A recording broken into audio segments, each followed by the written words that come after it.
There are places where science ends and darkness begins, where reality fractures and nightmares breathe. These are the tales of Carl Otto's dark anthology. The Abermathy Files, Episode 4, Wolves and Warnings, by Carl Otto. The comforting smell of roasted chicken filled the Abermathy home, masking the tension that lingered just beneath the surface. Peggy sat at the dinner table, absently moving peas around her plate, while her parents chatted about work and the weather, trying to pretend everything was normal. But nothing felt normal anymore. The soft clink of silverware, the hum of the television in the next room, familiar sounds, but to Peggy, they echoed like ghosts. She cleared her throat. Mom? Dad? Both parents looked up, her mother with a pleasant smile that faltered almost immediately, and her father with a glance that betrayed unease. I've been thinking about Pop-Pop, Peggy said. Her mother's smile vanished, replaced with something far more guarded. Her father shifted in his chair and rubbed the back of his neck, a tell Peggy had known since childhood. What about him? Her mother asked, tone carefully neutral. I was wondering if we still have any of his things, his journals maybe, old stories, anything. Silence settled over the table like a cold fog. Sweetheart, her mom began gently. You know what happened. He went missing. We never got any answers. I know, but I still want to understand who he was. I remember the stories he used to tell me, but it feels like there's more to them now, like he knew something. Her parents exchanged a look, one of those long, silent conversations they'd perfected over the years. Then her dad finally spoke. We might have some of his boxes in the attic. Photos, old notebooks, I think. His voice was soft but strained. It's not something we've gone through in a long time. It's painful, Peggy, her mother added. We've tried so hard to move forward, losing him like that. It never made sense. But that's why I need to see, Peggy insisted. What if he left something behind, something important? Her father sighed. He was working late at the paper, said he had a lead on something big. Then he just vanished. No signs of struggle, no note, just gone. Peggy swallowed hard. So no one ever found anything? No clues at all? Her mom looked down at her plate. Only rumors.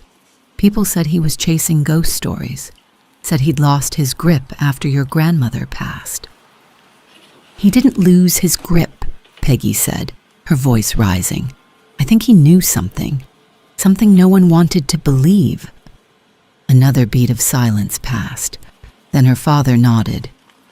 If you're really sure, we'll look through the attic this weekend. But I want you to be careful with what you find. Some doors stay closed for a reason. Peggy met his gaze. I'm not a kid anymore. You're still our daughter, her mother said quietly. And some things change people. Be sure you want to open that box before you do. I'm sure. Her parents didn't press further. The rest of dinner passed in quiet conversation and muted glances.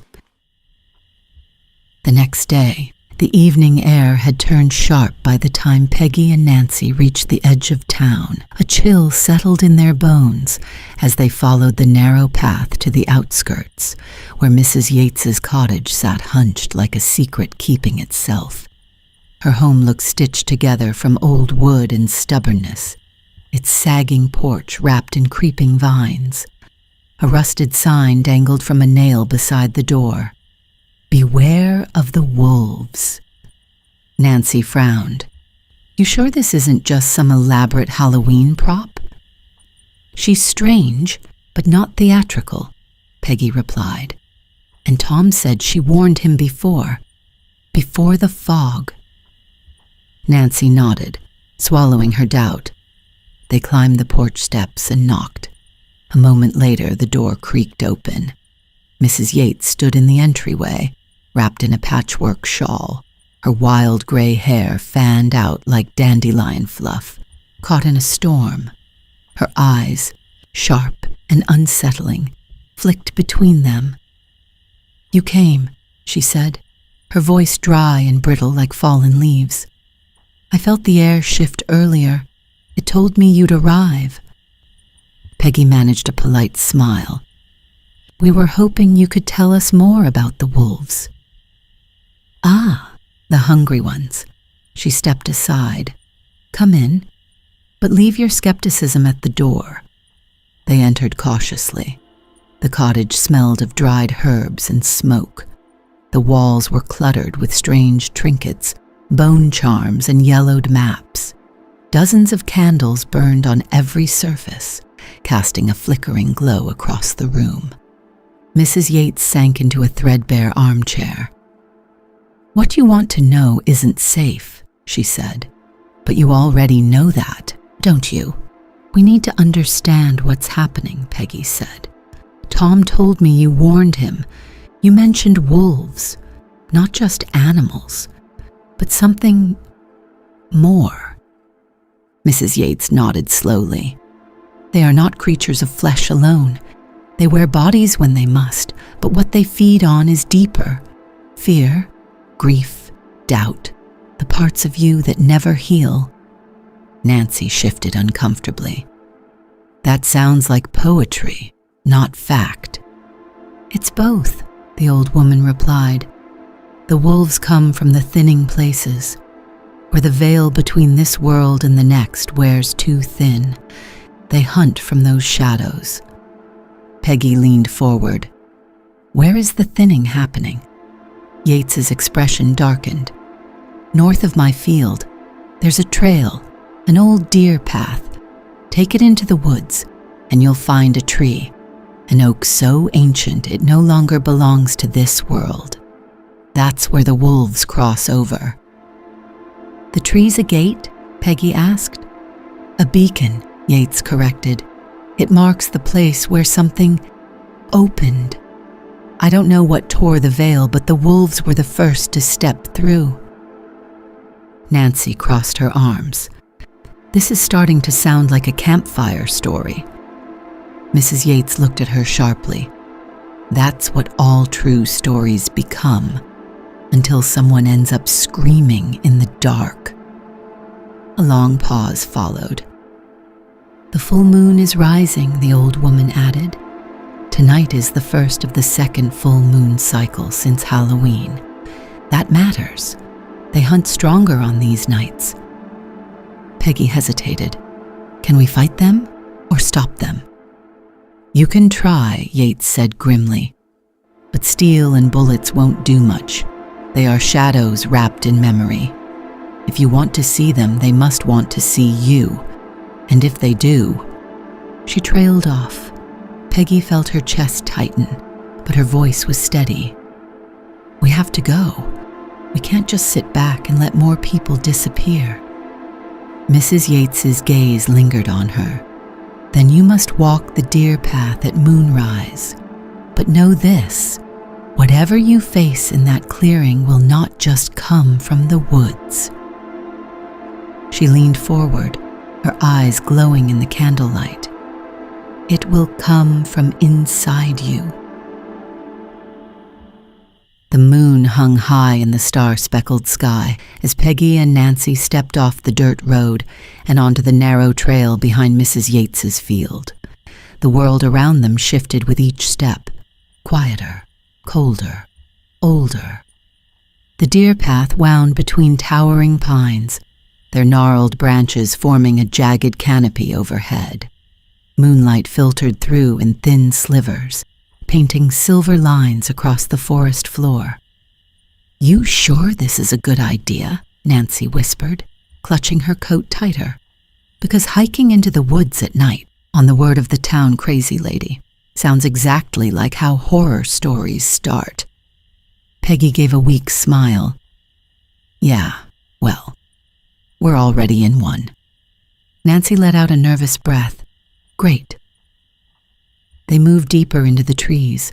The usual night sounds, crickets, rustling leaves, grew sparse, replaced by an uncanny stillness.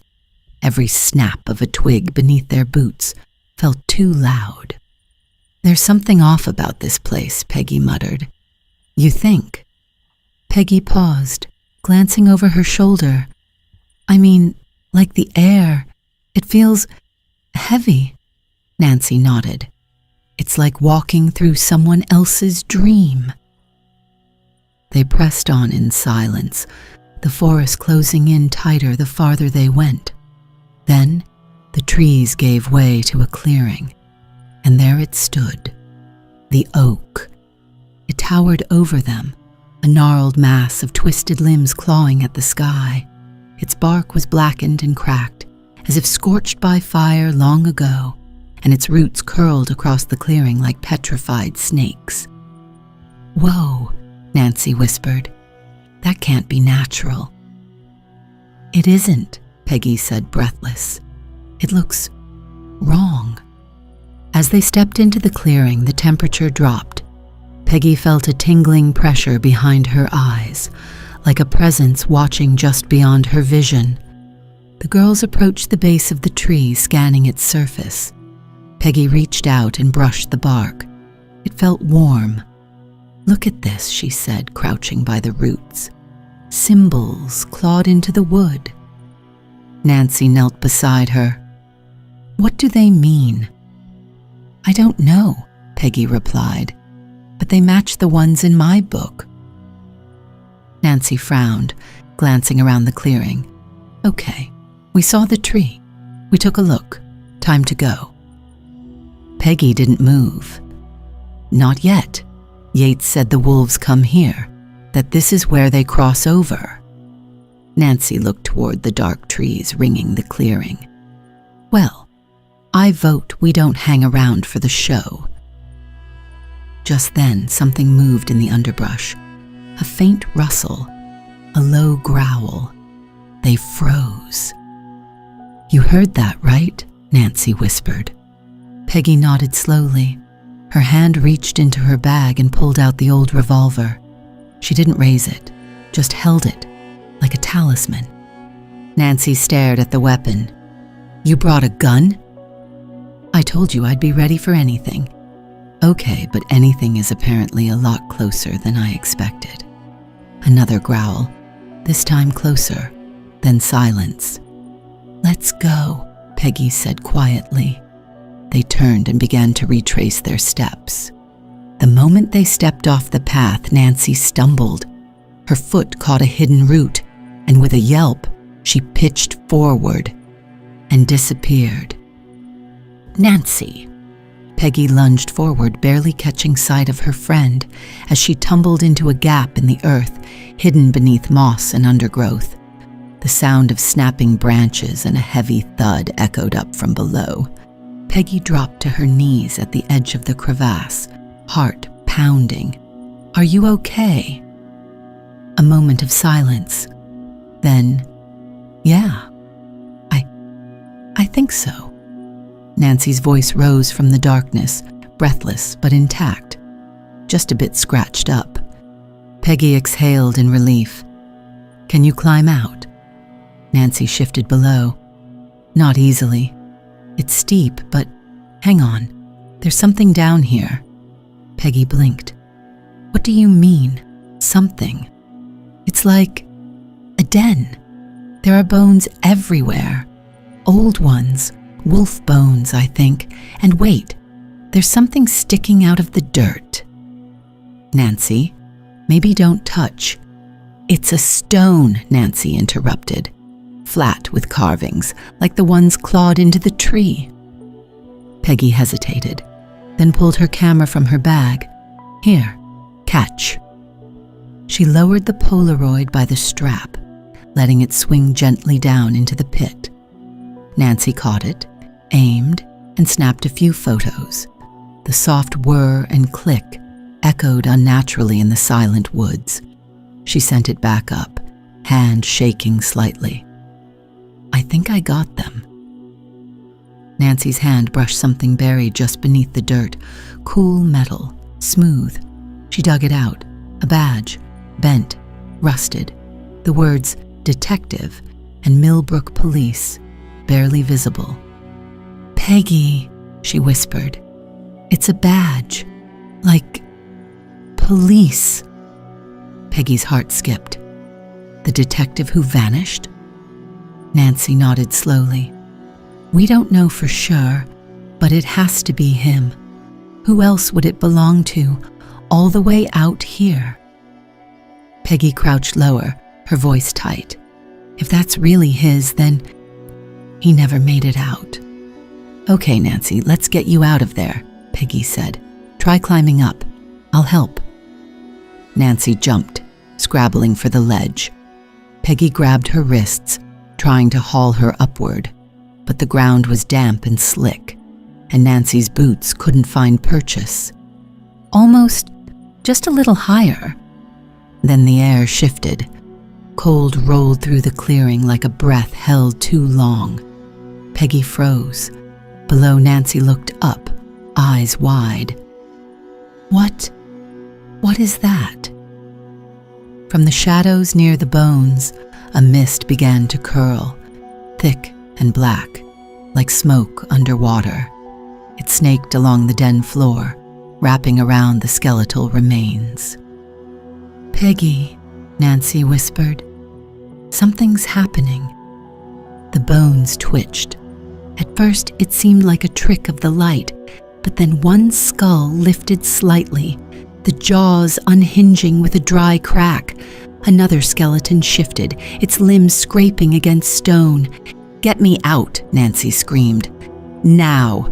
Peggy strained, gripping her tighter. "Come on, grab the ledge." The fog coalesced, pooling around the bones like ink in water. One by one, the wolves began to rise. Their eyes flared with a pale, unnatural glow. No pupils, just ghost light. Fleshless forms, moving with jerky, predatory purpose. "Peggy!" Nancy shrieked, panic rising in her throat. "I've got you," Peggy yelled back. "Just hold." A snarl broke through the mist. One of the wolves stepped forward, ribs heaving, skull turned directly toward Nancy. It opened its mouth. No sound, no breath, just emptiness. Peggy leaned further over the edge, heart racing, revolver gripped in her free hand. The mist licked at her fingers. "Please." Nancy's eyes met hers, wide, terrified, just inches below the ledge. Peggy couldn't reach her. The wolves closed in, silent,